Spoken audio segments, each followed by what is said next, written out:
Hello everyone, welcome back to my channel Ranju's kitchen cooking with love. ಯಾವಾಗಲೂ ಒಂದೇ ಥರ ಪನ್ನೀರ್ ತಿಂದು ಬೇಜಾರಾಗಿರುತ್ತೆ. ಸೊ ಇವತ್ತು ನಾವು ಸಿಂಪಲ್ಲಾಗಿ ಸ್ಪೆಷಲ್ ಟೇಸ್ಟ್ ಕೊಡುವಂಥ ಮಸಾಲ ಪನ್ನೀರ್ ಮಾಡೋಣ. ನಾನಿಲ್ಲಿ 1.5 ಲೀಟರಷ್ಟು ಹಾಲು ತೊಗೊಂಡಿದ್ದೀನಿ. ಹಾಲು ಉಕ್ಕೋದಕ್ಕೆ ಬರುತ್ತೆ ಅಂತ ಹೇಳುವಾಗ 1/4 ಟೇಬಲ್ ಸ್ಪೂನಷ್ಟು ರೆಡ್ ಚಿಲ್ಲಿ ಫ್ಲೇಕ್ಸ್, ಅರ್ಧ ಟೇಬಲ್ ಸ್ಪೂನಷ್ಟು ಚಿಕ್ಕದಾಗಿ ಹೆಚ್ಚಿಟ್ಕೊಂಡಿರುವಂಥ ಕೊತ್ತಂಬರಿ ಸೊಪ್ಪು, 1/4 ಟೇಬಲ್ ಸ್ಪೂನಷ್ಟು ಕರಿಬೇವು, 1/4 ಟೇಬಲ್ ಸ್ಪೂನಷ್ಟು ಉಪ್ಪು ಇಷ್ಟನ್ನು ಹಾಕಿ 1-2 ನಿಮಿಷ ಹಾಲನ್ನು ಚೆನ್ನಾಗಿ ಕುದಿಸ್ಕೊಳ್ಬೇಕು. ನಂತರ ಅರ್ಧ ಟೇಬಲ್ ಸ್ಪೂನಷ್ಟು ನೀರು ಮತ್ತು ಅರ್ಧ ಟೇಬಲ್ ಸ್ಪೂನಷ್ಟು ವಿನೆಗರ್ ಎರಡನ್ನೂ ಹಾಕಿ ನಾನು ಮಿಕ್ಸ್ ಮಾಡಿ ವಿನೆಗರ್ನ ನಾನು ಡೈಲ್ಯೂಟ್ ಮಾಡಿಟ್ಕೊಂಡಿದ್ದೀನಿ. ಟೋಟಲಿ ಅದು 1 ಟೇಬಲ್ ಸ್ಪೂನಷ್ಟು ಆಗುತ್ತೆ.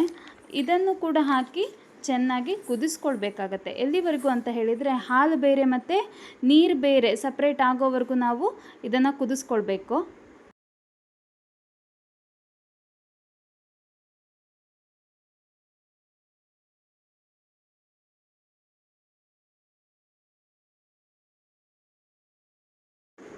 ಈಗ ಹಾಲು ಸಂಪೂರ್ಣವಾಗಿ ಒಡೆದಿದೆ. ಈಗ ಸ್ಟವ್ ಆಫ್ ಮಾಡಿಕೊಂಡು ಒಂದು ಪಾತ್ರೆ ಇಟ್ಕೊಂಡು ಅದರ ಮೇಲೆ ಒಂದು ಸ್ಟ್ರೈನರ್ ಇಟ್ಟಿದ್ದೀನಿ ನಾನಿಲ್ಲಿ. ಒಂದು ಬಿಳಿ ಬಟ್ಟೆ ಹಾಕ್ಕೊಂಡು ಅದರಲ್ಲಿ ಈ ಹಾಲನ್ನು ನಾವು ಸೋಸ್ಕೊಳ್ಳೋಣ.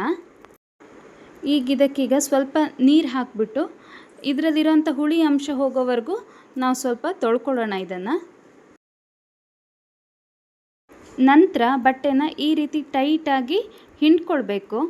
ನಂತರ ಅದರ ಮೇಲೆ ಒಂದು ತಟ್ಟೆನ ಇಟ್ಬಿಟ್ಟು ಒಂದು ಭಾರವಾದ ವಸ್ತುನ ಹೀಗೆ ಇಡಬೇಕಾಗತ್ತೆ. ಆವಾಗ ಹಾಲಲ್ಲಿರುವಂಥ ನೀರಿನಂಶ ಪೂರ ಹೊರಟೋಗುತ್ತೆ. ಓಕೆ, ಈಗ 20 ನಿಮಿಷ ಆಗಿದೆ. ಹೇಗೆ ಸೆಟ್ ಆಗಿದೆ ಅಂತ ಹೇಳಿ ನೋಡೋಣ. ನೋಡಿ ಎಷ್ಟು ಚೆನ್ನಾಗಿ ಸೆಟ್ ಆಗಿದೆ ಅಂತ ಹೇಳಿ. ಪನ್ನೀರ್ ಈಗ ರೆಡಿ ಆಗಿದೆ. ಈಗ ಇದನ್ನು ಕ್ಯೂಬ್ ಶೇಪ್ನಲ್ಲಿ ಕಟ್ ಮಾಡ್ಕೊಳ್ಳೋಣ. ನೋಡಿ ಎಷ್ಟು ಚೆನ್ನಾಗಿ ಸಾಫ್ಟಾಗಿ ಸ್ಪಾಂಜ್ ರೀತಿ ಪನ್ನೀರ್ ರೆಡಿಯಾಗಿದೆ ಅಂತ ಹೇಳಿ. ಅಂಗಡಿಯಲ್ಲಿ ಕೂಡ ಸಿಗುವಂಥದ್ದು ಇಷ್ಟು ಹೆಲ್ದಿಯಾಗಿ ಸಿಗುತ್ತೆ ಅಂತ ಹೇಳಲಿಕ್ಕಾಗೋದಿಲ್ಲ. ಬಟ್ ನಾವು ಮನೇಲಿ ಮಾಡುವಾಗ ತುಂಬ ಹೈಜಿನಿಕ್ಕಾಗಿ ಹೆಲ್ದಿಯಾಗಿ ಏನು ಕೆಮಿಕಲ್ಸ್ ಯೂಸ್ ಮಾಡ್ದಲೇ ನಾವು ಮಾಡ್ಕೊಳ್ಬೋದು. ಇದನ್ನೊಂದು 10 ಡೇಸ್ವರೆಗೂ ನಾವು ಫ್ರೀಝರಲ್ಲಿಟ್ಟು ಯೂಸ್ ಮಾಡ್ಕೊಳ್ಬೋದು. ಅಂಗಡಿಯಿಂದ ತಂದಿರೋವಂಥದ್ದಾದರೆ ತಿಂಗ್ಳುಗಟ್ಟಲೆ ಆದರೂ ಏನೂ ಹಾಳಾಗೋದಿಲ್ಲ. ಬಟ್ ಮನೇಲಿ ಮಾಡಿರೋದ್ರಿಂದ ನಾವು ಒಂದು 10 ಡೇಸ್ ಇದನ್ನು ಆರಾಮದಲ್ಲಿ ಫ್ರೀಝರಲ್ಲಿ ನಾವು ಇಟ್ಕೊಂಡು ಯೂಸ್ ಮಾಡಬಹುದು. ಇದು ಪ್ಲೇನ್ ಪನ್ನೀರ್ಗಿಂತ ಸ್ವಲ್ಪ ಹೆಚ್ಚಿಗೆ ಟೇಸ್ಟ್ ಇರುತ್ತೆ. ನೀವು ಒಂದು ಸಲ ಟ್ರೈ ಮಾಡಿ ಹೇಗೆ ಬಂತು ಅಂತ ಹೇಳಿ ಕಮೆಂಟ್ ಮಾಡಿ, ಶೇರ್ ಮಾಡಿ, ಲೈಕ್ ಮಾಡಿ, ಹಾಗೆ ಚಾನಲ್ನ ಸಬ್ಸ್ಕ್ರೈಬ್ ಮಾಡೋದು ಮರಿಬೇಡಿ. ಧನ್ಯವಾದಗಳು.